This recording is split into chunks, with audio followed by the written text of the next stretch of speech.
नमस्कार दोस्तों, मैं हूं अमिताभ आनंद।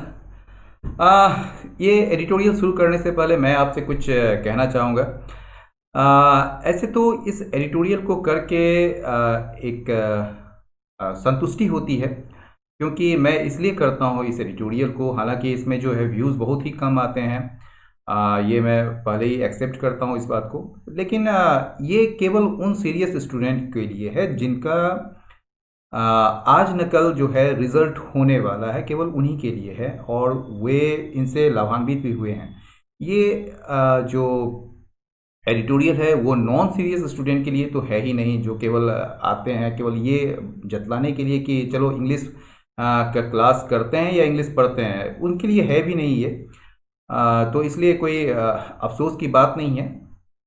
तो मुझे अच्छा लगता है कि उनमें से कुछ स्टूडेंट जो हैं वो रेगुलर हैं और रहते हैं और अपने कमेंट्स भी करते हैं बीच बीच में। मैं उनको बहुत इसके लिए धन्यवाद देता हूं। तो आज का जो हम शुरू करने जा रहे हैं, आज का एडिटोरियल का जो टॉपिक है वो है कोड डिबेट। कोड का मतलब क्या होता है? कोड जो होता है इसको आप हिंदी में कहते हैं संहिता, या आप कह सकते हैं नियमावली, यानी कि set of rules that is accepted as as a general principles. ठीक है ना? जैसे कोड ऑफ कंडक्ट यानी कि आचार संहिता, आपके आचरण या आपके आचरण का जो नियमावली है या जो संहिता है उसके अनुसार आप आचरण करेंगे, तो उसे कोड ऑफ कंडक्ट कहा जाता है। इसी तरह जो है यहाँ पर लेबर कोड से संबंधित है, यानी कि जो श्रम से संबंधित जो कानूनों का जो एक नियमावली है उसी से संबंधित ये चीज़ है, जिसमें जो है हाल ही में संसद ने उसमें कुछ फेरबदल किए हैं और उसको जो है पारित किए हैं उसको। ठीक है ना? तो उसी पर आते हैं, क्या है ये चीज़ देखते हैं। देखिए, कोड डिबेट यानी कि संहिता पर बहस। फार रीचिंग इन इफेक्ट, यानी कि फार रीचिंग आप कहने के तो ये इसका मतलब है दूरगामी, और इफेक्ट, इफेक्ट क्या मतलब जानते ही हैं, असर या प्रभाव। तो इसका मतलब आप क्या समझेंगे? दूरगामी असर वाले, ये पूरा का पूरा एक एडजेक्टिवल के रूप में आ रहा है। ठीक है ना? मतलब एडजेक्टिवल क्लॉज के रूप में कहें या फिर एडजेक्टिव का काम कर रहा है ये। तो फार रीचिंग इन इफेक्ट यानी कि दूरगामी असर वाले द न्यू लेबर कोड्स, ये जो नया जो लेबर संहिता है उसमें जरूरत है, रिक्वायर है। देखिए ये कोड्स है ना, इसलिए जो है ये चूंकि आपका प्लूरल है इसलिए रिक्वायर जो है आपका प्लूरल हो गया। तो रिक्वायर ग्रेटर डेलिब्रेशन, यानी कि उसमें जो है किसकी जरूरत है? ज़्यादा से ज़्यादा विचार विमर्श की जरूरत है। आइए आगे बढ़ते हैं। Some laws are far too important and have far too much impact on the people to be passed in haste or without sufficient deliberation। कहा जा रहा है कि कुछ कानून जो है उनका बहुत ही ज़्यादा महत्व है, यानी कि वो इतना ज़्यादा महत्वपूर्ण है और उनका जो इम्पैक्ट है, उनका जो असर है वो इतना ज़्यादा है लोगों पर, ऑन द पीपल, कि उसे जो है पारित नहीं किया जाएगा या किया जाना चाहिए इन हैस्ट, यानी कि जल्दबाजी में, और विदाउट सफिशिएंट डेलिब्रेशन, या फिर एक पर्याप्त विचार विमर्श के बिना। ठीक है ना? अब आप ये पूछेंगे कि यहाँ पर तो नॉट कहीं दिख नहीं रहा है, तो फिर आपने ये क्यों कहा कि इसे पारित नहीं किया जाना चाहिए? बहुत अच्छा एक सवाल हो सकता है ये, लेकिन हम आपको ये बता दें कि एक कंस्ट्रक्शन होता है 2+2 का। ठीक है? ये जो होता है, आप एक सिंपल सा वाक्य देखें, उससे आप ज़्यादा समझ पाएंगे। He was too weak to walk, या he was too busy to talk, या to pay attention to you. ठीक है ना? तो he was too weak to walk का मतलब क्या हुआ कि वो इतना ज़्यादा कमज़ोर है कि वो चल नहीं पाता। ठीक है? तो यहाँ पर जो he was so weak that he could not walk. ठीक है ना? उस सेंटेंस में कुड नॉट हो सकता है सो वाला में। ठीक है ना? लेकिन ये 2+2 वाले में जो है यहाँ पर कोई नो वगैरह नहीं आएगा, या निगेटिव एक्सप्रेशन नहीं है, क्योंकि यहाँ निगेटिव एक्सप्रेशन जो है यहाँ अंडरस्टूड है। ठीक है। तो उसी तरह बोल रहा है कुछ लॉज जो हैं या कुछ कानून जो है वो इतना ज़्यादा इम्पॉर्टेंट है और उनका असर लोगों पर इतना ज़्यादा है कि उसे पास नहीं किया जाना चाहिए जल्दबाजी में। इन हैस्ट का मतलब होता है जल्दबाजी में और विदाउट सफिशियंट डेलिब्रेशन, या फिर एक पर्याप्त कह सकते हैं विचार विमर्श के बिना पारित नहीं किया जाना चाहिए। चलिए आगे बढ़ते हैं। द थ्री कोर्स, ये जो 3 कोर्स जो हैं जिस पर जो फेरबदल की गई है, तो 3 course aimed at consolidating diverse labour laws and ushering in reforms fall in this category. ठीक है ना। अब आप ये देखेंगे कंसोलिडेटिंग का मतलब मजबूत करना, कंसोलिडेट करना, ठीक है ना।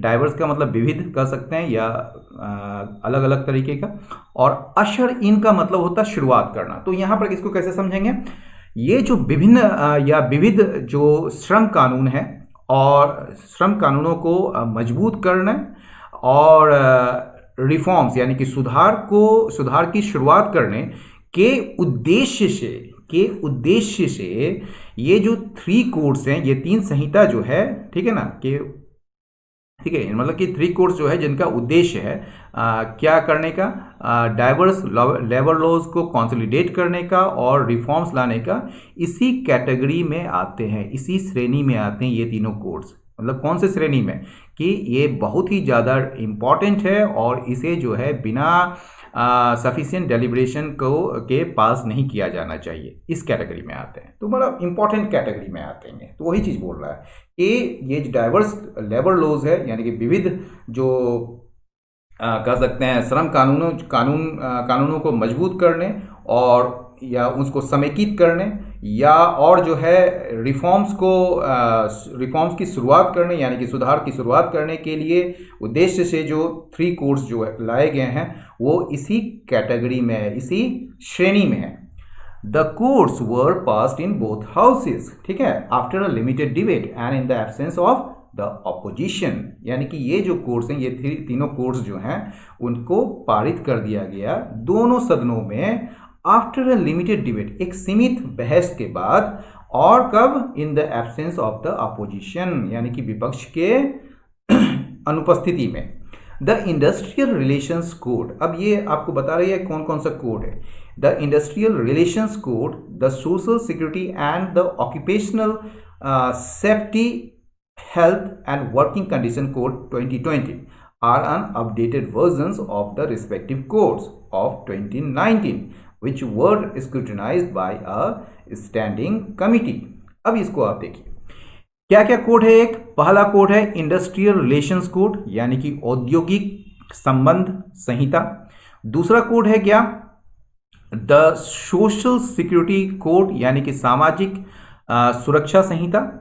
और तीसरा क्या है, ऑक्यूपेशनल यानी कि पेशेगत या आप कह सकते हैं व्यावसायिक सुरक्षा, हेल्थ स्वास्थ्य, और वर्किंग कंडीशन यानी कि एक तरीके से कार्य दशा, ठीक है ना, जहाँ पर कार्य कर रहे हैं उसका जो कंडीशन है वो कैसा है। तो वो कार्य दशा संहिता जो है 2020, ये 3 कोड है। पहला इंडस्ट्रियल रिलेशन, दूसरा आपका सोशल सिक्योरिटी कोड, और तीसरा जो है occupational safety health and working condition code 2020। ये तीनों कोड जो हैं ये क्या है, ये आर अनअपडेटेड वर्जन है। ये जो है संस्करण क्या है, अद्यतन संस्करण है किस चीज़ के, देखिए अपडेटेड वर्जन ही रहने दीजिए। अद्यतन संस्करण जो है काफ़ी हिंदी का एक टिपिकल वर्ड है और बहुत लोगों को समझ में नहीं आ सकता है क्योंकि अपडेटेड जो है वो ज़्यादा मतलब कि चलन में है। तो उसी को आप देखें, मतलब आप जानते हैं कि जैसे आप अपने कंप्यूटर या जो है आप मोबाइल जो है जो अपडेटेड वर्जन आता है किसी चीज़ का वो आप तो जानते ही हैं। तो अपडेटेड वर्जन वो एक अद्यतन या अपडेटेड वर्जन है किस चीज़ का, ऑफ रिस्पेक्टिव कोर्स। अब देखिए रिस्पेक्टिव का मतलब ये नहीं समझे कि आदरणीय या आदर से संबंधित, वो नहीं होता है। रिस्पेक्टिव का मतलब होता है उससे संबंधित, मतलब कि इसी से संबंधित कोर्स जो है ना 2019 में आए थे, ठीक है ना, उसी का ये जो है एक अपडेटेड वर्जन है, जिसे ये विच जो है ये किसके लिए आया है, ये रिस्पेक्टिव कोर्स के लिए आया है, जिसे स्क्रूटनाइज किया गया था, मतलब जांचा गया था या जांचा परखा गया था किसके द्वारा, स्टैंडिंग कमेटी के द्वारा, एक अस्थाई समिति के द्वारा, ठीक है।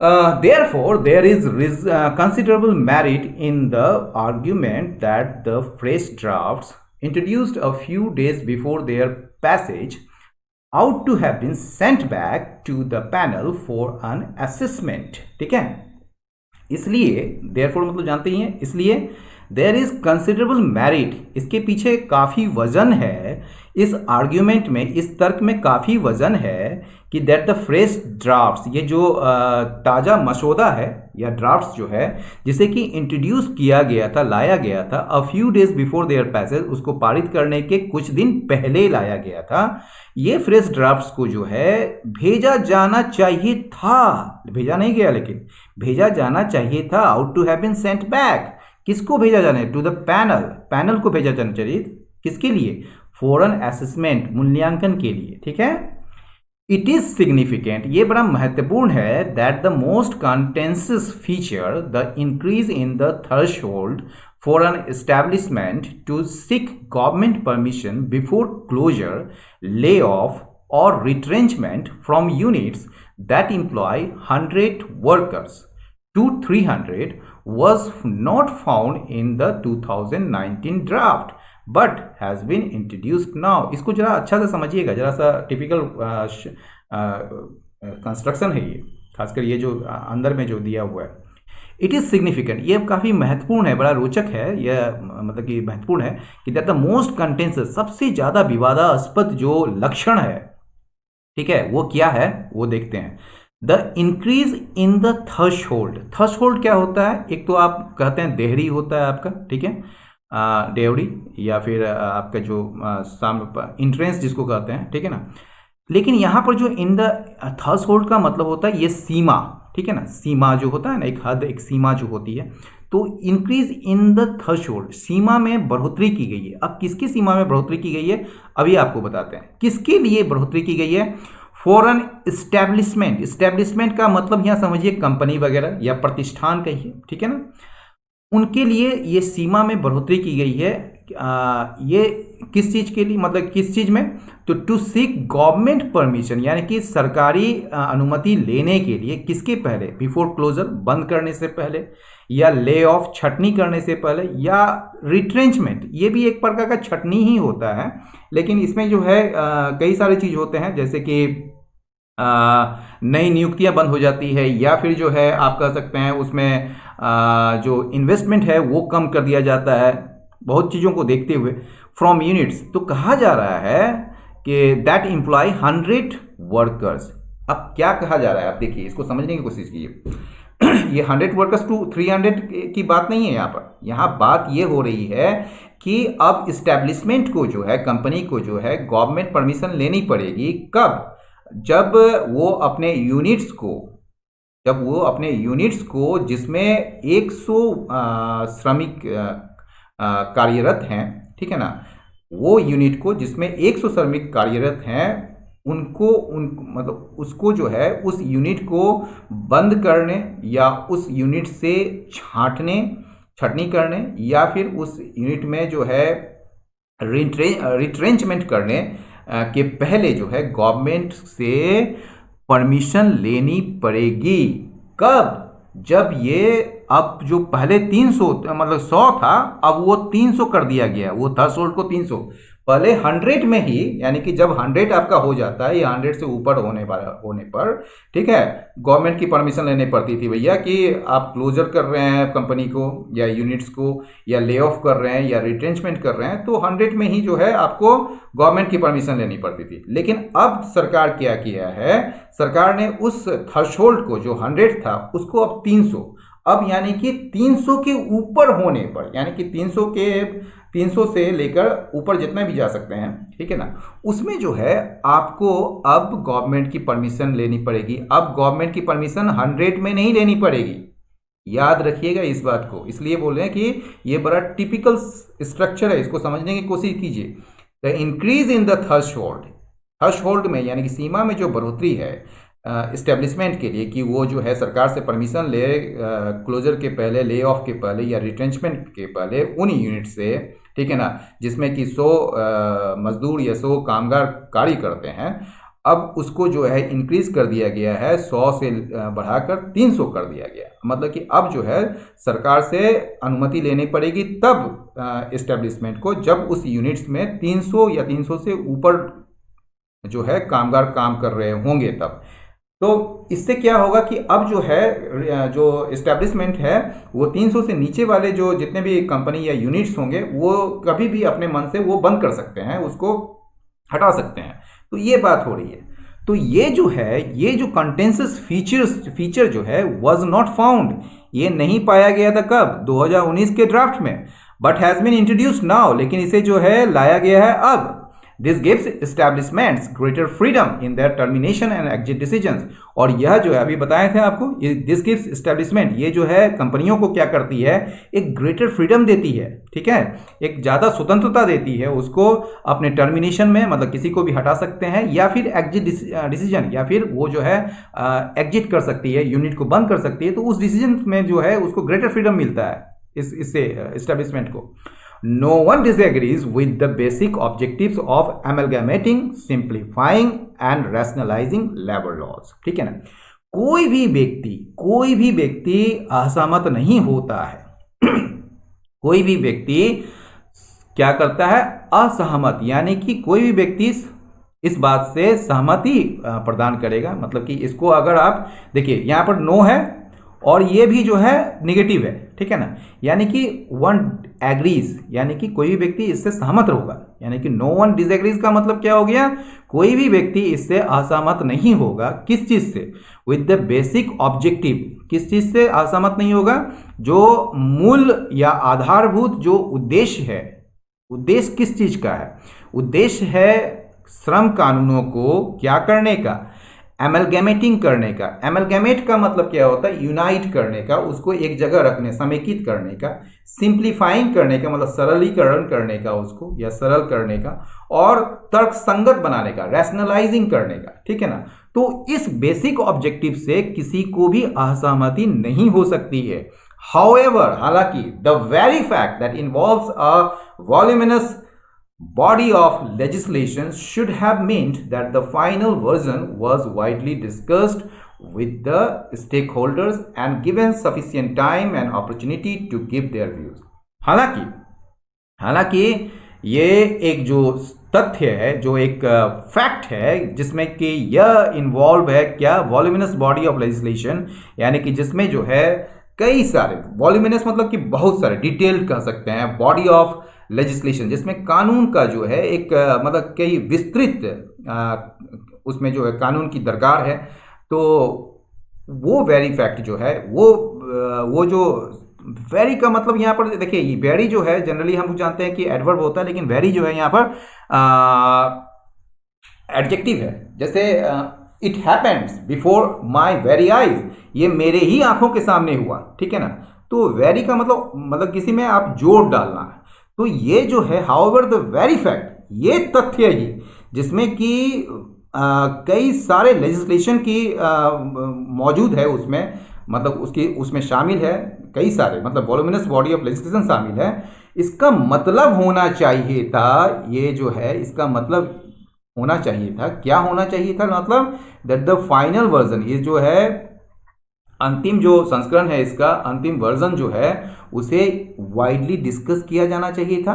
किसके साथ, विद द स्टेक होल्डर्स, जो इसके स्टेक होल्डर्स हैं, यानी कि हितधारक जो हैं इसके, जिनका स्टेक है इसमें, एंड उन्हें जो है सफिशिएंट टाइम दिया जाना चाहिए था और अपॉर्चुनिटी दी जानी चाहिए थी टू गिव देयर व्यूज, अपने विचारों को व्यक्त करने के लिए, ठीक है। The root of the idea of consolidated labor codes goes back to the June 2002 report of the Second National Commission on Labor। अब देखिए, ये जो रूट है, रूट तो जानते ही हैं, जड़, किसी भी चीज का जड़ जो होता है, of the idea of consolidated labour codes. ये जो कॉन्सोलिडेटेड, एक इकट्ठा या कह सकते हैं समेकित जो श्रम संहिता है, उसके विचार का जो जड़ है वो आपको कहाँ मिलता है, जून 2002 के रिपोर्ट में। वो रिपोर्ट किसकी थी, second national commission on labour, यानी कि श्रम पर जो दूसरी राष्ट्रीय आयोग बनी थी, उसके जून 2000 रिपोर्ट में इसके जड़ को ढूंढा जा सकता है, ठीक है ना। गोज बैक का मतलब वहां जाता है या फिर उसको वहां पर देख सकते हैं। हर चीज का लिटरल ट्रांसलेशन नहीं होता है, आपको बता चुके हैं ये चीज। The root of the idea, ये जो जड़ है इसका, जो एक कह सकते हैं मेन चीज जो है, ये जो कॉन्सोलिडेटेड लेबर कोड्स का, ये कहाँ मिलता है आपको? जून 2002 के रिपोर्ट में। किसका ये रिपोर्ट है? ये second national commission on labour का रिपोर्ट है, ठीक है। The broad vision has been to give an impetus to economic activity without adversely affecting the interest of workers। ये जो एक व्यापक विजन जो है या व्यापक सोच जो है या व्यापक दृष्टिकोण जो थी या रही है, क्या करने की? To give an impetus to economic activity without adversely affecting the interest of workers.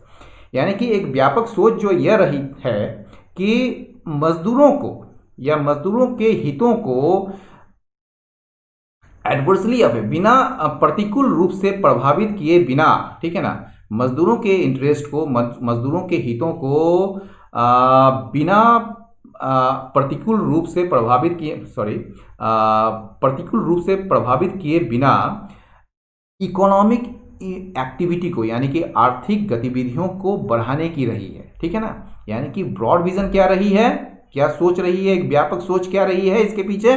कि इम्पिटस देने का, इम्पिटस मतलब गति देने का, किसको? इकोनॉमिक एक्टिविटी को, यानी कि आर्थिक गतिविधि को गति देने का बिना क्या किए? बिना अफेक्ट किए, बिना प्रतिकूल रूप से प्रभावित किए बिना, किस चीज को? वर्कर्स के इंटरेस्ट को। समझ गए? Whether this is adequately reflected in the new provisions will be tested by the experience of administering the codes। कहा जा रहा है whether this is adequately reflected, क्या यह पर्याप्त रूप से परिलक्षित होता है इन द न्यू प्रोविजंस, नए प्रावधानों में, ठीक है, जो अभी नए प्रावधान लाए गए हैं, क्या उसमें यह मतलब कि पर्याप्त रूप से परिलक्षित होता है या नहीं होता है, वो उसको परखा जाएगा। Will be tested by the experience of administering the codes. किससे, कैसे उसको परखा जाएगा?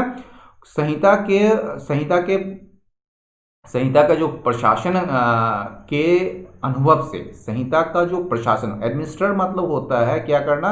गवर्न करना, यानी कि इस कोड को चलाने, इस कोड को संचालित करने की जो अनुभव होगा, उससे ये परखा जाएगा कि ये एडिक्वेटली, मतलब कि ये जो चीज़ है एडिक्वेटली रिफ्लेक्ट हुआ है इस प्रोविजन में या नहीं हुआ है।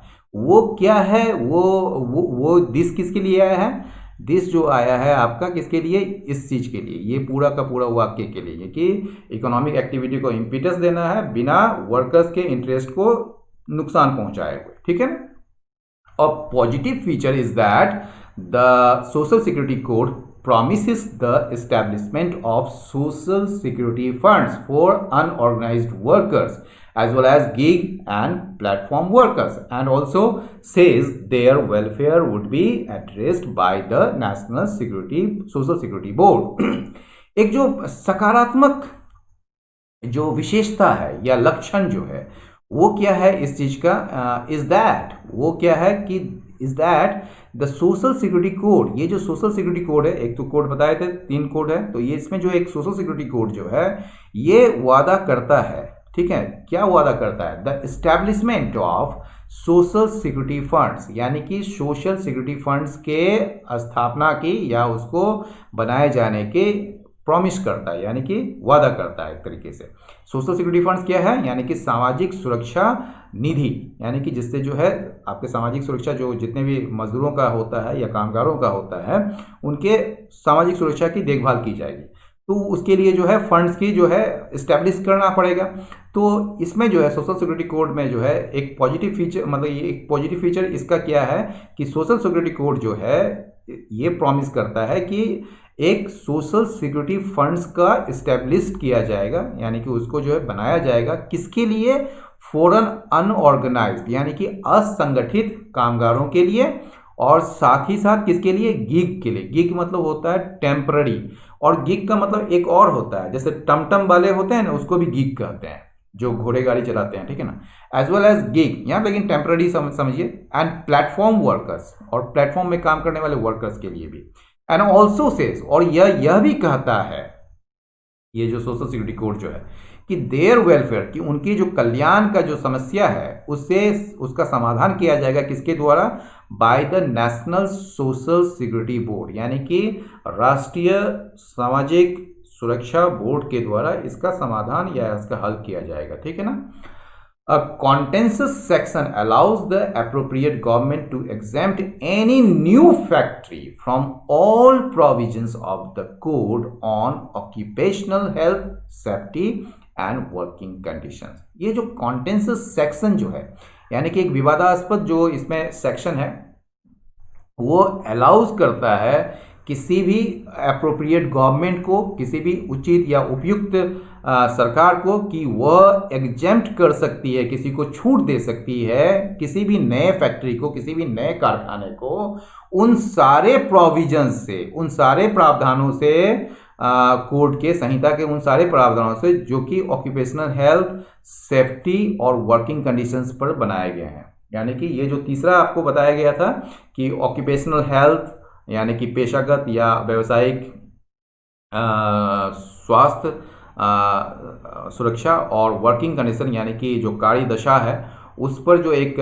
कोड बनाया गया था, उस कोड, उस संहिता के जितने भी प्रावधान हैं, उनसे जो है कोई भी अप्रोप्रिएट गवर्नमेंट जो है वो किसी भी नए फैक्ट्री को के एस्टेब्लिशमेंट में उसको छूट दे सकती है, ये उसको अधिकार दिया गया, ये अलाउ करता है। एक सेक्शन इसमें, ये कंटेंशस सेक्शन है, बनोगे जिसमें विवाद है।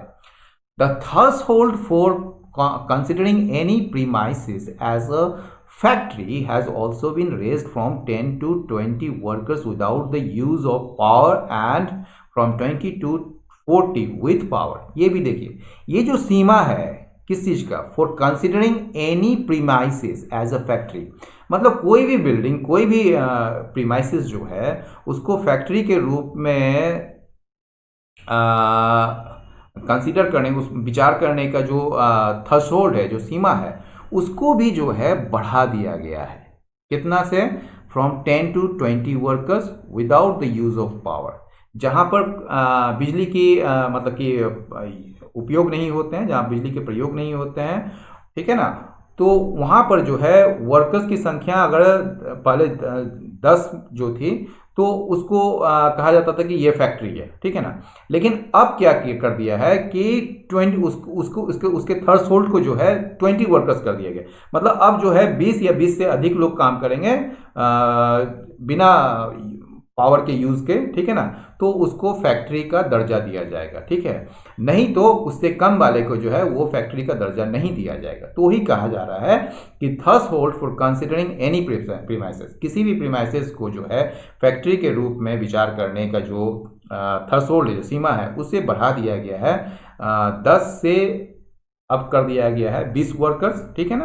पहले 10 ही वर्कर्स में जो है उसे फैक्ट्री का दर्जा दिया जाता था, अब लेकिन 20 वर्कर्स में फैक्ट्री का दर्जा दिया जाएगा। किस किस किस केस में, जहां पर यूज ऑफ पावर नहीं होते हैं, यानी कि पावर का यूज नहीं होता है, और जहां पर पावर का यूज होता है वहां पर जो है उसकी संख्या क्या कर दी गई है, उसका थ्रेशोल्ड बढ़ा के कितना कर दिया है, पहले 20 था तो अब 40 कर दिया गया है, ठीक है, समझ गए। It is significant that almost all major trade unions are opposing the new codes।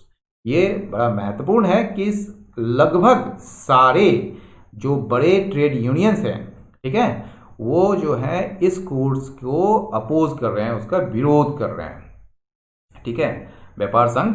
This reflects a genuine fear, यह जो है परिलक्षित करता है एक वास्तविक डर को, ये एक दिखाता है एक वास्तविक डर को, कि क्या वास्तविक डर है, दैट एक्सपेंसिव पावर्स, ये एक्सपेंसिव जो है व्यापक यानी कि विस्तृत, समझ गए ना, और एक होता है एक्सपेंसिव PENSIV, वो जो है महंगा होता है, ठीक है ना। तो ये जो एक्सपेंसिव, ये एक्सपेंड से बना है, ठीक है ना, EXPAND, एक्सपेंड मतलब बढ़ाना, एक्सपेंशन होता है ना किसी भी चीज का, और EXPEND मतलब होता है खर्च करना। तो याद हो जाएगा आपका, डाउट क्लियर। तो ये जो एक्सपेंसिव पावर्स है ऑफ एग्जेम्पशंस का, छूट देने का जो ये एक्सपेंसिव विस्तृत जो शक्ति है, एक जो पावर है, वो have been conferred on, conferred के साथ ऑन या अपॉन लगता है, किस पर कन्फर्ट किया गया है, दिया गया है। कन्फर्ट ऑन मतलब कि दिया जाना। ये जो एक्सपेंसिव पावर ऑफ एग्जेम्पशन जो है ये दिया गया है किसको, रिस्पेक्टिव गवर्नमेंट्स को, मतलब संबंधित सरकारों को, चाहे वो राज्य सरकार हो या केंद्र सरकार हो, तो उनको ये दिया गया है। And there has been excessive delegation, और जो है एक्सेसिव डेलीगेशन रहा है ऑफ रूल मेकिंग पावर्स। अब डेलीगेशन का मतलब समझिए, डेलीगेशन का मतलब तो एक होता है रिप्रेजेंटेटिव, ठीक है ना, जो कि रिप्रेजेंट करता है आपको, डेलीगेट से बना डेलीगेशन। लेकिन एक जो डेलीगेशन का मतलब होता है वो होता है गिविंग के सेंस में, देना, यानी कि वितरण करना। तो रूल मेकिंग पावर्स जो है, यानी कि नियम बनाने का जो शक्ति है, उसको दिया जाना एक्सेसिव तरीके से, मतलब कि बहुत ही ज़्यादा, उसको लेकर, ठीक है। तो दो डर है यहाँ पर। ये क्या है कि दिस रिफ्लेक्ट्स जेन्युइन फियर, ये जो है एक जेन्युइन, एक वास्तविक फियर है, एक वास्तविक डर को दिखलाता है कि एक्सपेंसिव पावर्स जो है एग्जेम्पशंस का, वो रिस्पेक्टिव गवर्नमेंट्स में दे दिए गए हैं, ठीक है ना, संबंधित सरकारों को दे दिए गए हैं। और एक बहुत ही ज़्यादा रहा है किस चीज़ का, दिया जाना रूल मेकिंग पावर्स का, यानी कि रूल मेकिंग पावर्स भी दिए गए हैं, मतलब बहुत ही ज़्यादा तरीके से, एक्सेसिव तरीके से। The threshold for layoffs as well as for various social security schemes can be raised by executive order.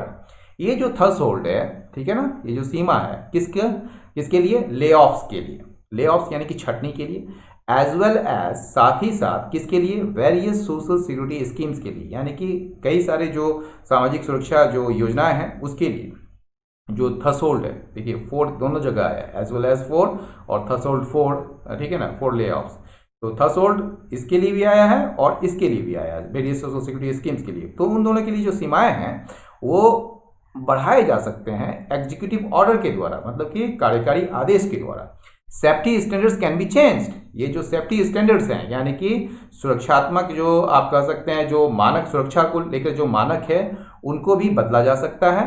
There is much reason to fear that conferring wide description to the central and state governments may not be conducive to the interest of workers. There is much reason to fear, इसका कई सारे मतलब बहुत कारण है डरने की, कि कन्फरिंग मतलब देना, अभी बताए ही थे, wide description to the central and state governments, यानी कि केंद्र और राज्य सरकार को डिस्क्रिशन देना। डिस्क्रिशन का मतलब होता है स्वतंत्रता पूर्वक जो है डिसीजन लेने की या निर्णय लेने की शक्ति, ठीक है ना।